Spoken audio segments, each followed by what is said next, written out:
I used to do stand-up comedy for a lot of years, so I'm gonna take it easy today. Hi, everybody. Hi. I was born in Germany, right after World War II. My parents, naturally, were also German, but they were born in East Germany, so I grew up hearing stories about how they had to escape the communists in East Germany. They risked their lives coming to the West and eventually to freedom in the United States. Mesa, Arizona is where we ended up. And that's where my story begins. So as a 5-year-old kid, in the middle of summer, Mesa, Arizona, I find myself walking down the street with my mother to go to the clinic. Why? To get a polio shot. Oh my God. Some of you people might know what polio shots were. Polio was this terrible disease that it would affect small children mostly. It would paralyze them, and they would be, some would die, a lot of them would be crippled. You'd see them in wheelchairs, crutches, braces. This frightening thing about polio was, for a long time, they didn't know what caused it. So I'm on my way to the clinic. I'm scared about getting the shot, but I'm more scared about getting polio. But luckily, Dr. Salk invented a vaccine for polio, and at least they could prevent it. So on the way to the clinic, could my mother, would she comfort me? No. My mother would never ever lie to her kids. She would never lie to anybody. So for me to get oh, it's not gonna hurt, it won't be, no, that would never happen. Polio shots. The best I could get was from her was, after it's done, I think you'll find it wasn't as bad as you thought it would be. In fact, it reminds me of when your aunt and I were escaping from East Germany, and we had to get past the Russian guards. I thought for sure they would shoot us dead, but we ran and ran, and they missed us each time, so all we had to do was end up outrunning the dogs. So it wasn't as bad as we thought. Seriously, Mom? That's what you got for me, is the Russian soldier thing? Oh, gosh. Well, anyway, I had the shot. It hurt. I cried. But you know what? My mom would not lie to me, but she would bribe me. So here we are. I made her buy me a chocolate bar. It's 104 degrees outside in Mesa, Arizona. We were 3 steps outside of the Mesa drugstore, and that chocolate bar was all over my hands, all over my face. It was all over. So 5 steps outside the drugstore, she stops, she opens her purse, and out comes this hanky.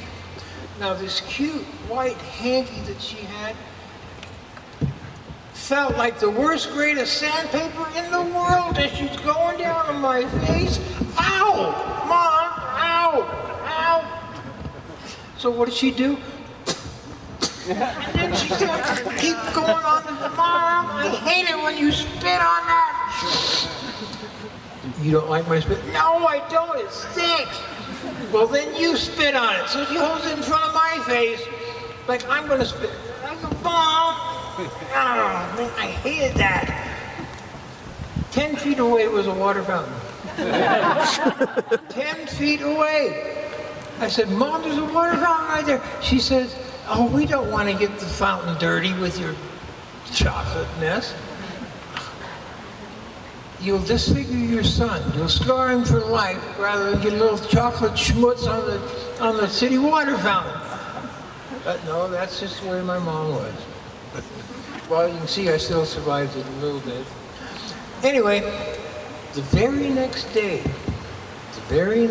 she had something to do, so she got me a babysitter. And she got me a babysitter named Marty. I love Marty. Marty was this high school kid, and he was a fabulous artist. He'd entertain me all day long, drawing cartoons. I was just watching him, was fascinated. I was still, had an attitude because I feel entitled because of the trauma that I went through with the polio shot the day before. So he said, time to go take a nap. I said, no. He said, you need to take a nap. I said, no. Well, he put me in my room, and I'm in the room. I'm going, I'm not going to take a nap. You can't make me sleep. He's outside the door. You want to take a nap? No. Take a nap. Or I'm going to tell Superman. Yeah, right. So I'm being just a brat in that bedroom. Not going to sleep.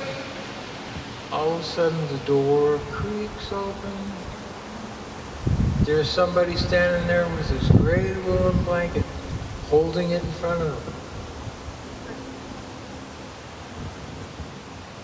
I look, I said, who are you? I'm Superman. Marty tells me you're not going to take a nap. If you're Superman, why are you holding that blanket in front of you? Because it's my day off and my uniform is in the cleaner. All right, that makes sense to me. I'm buying the story. I'm thinking, boy, Marty sure is connected. He knows how to get a hold of Superman on his day off. Lois Lane, Superman's girlfriend, doesn't even know how to get a hold of him any day. But my babysitter knows how to get a hold of Superman. So I'm having this discussion about naps with Superman. He says, now, are you going to take a nap? Yes, sir. Don't make me come back here today, or you are really going to be in trouble. No, sir. Okay. And then as he gets ready to leave, he says, you need to take a nap. Because if you don't, you could catch polio.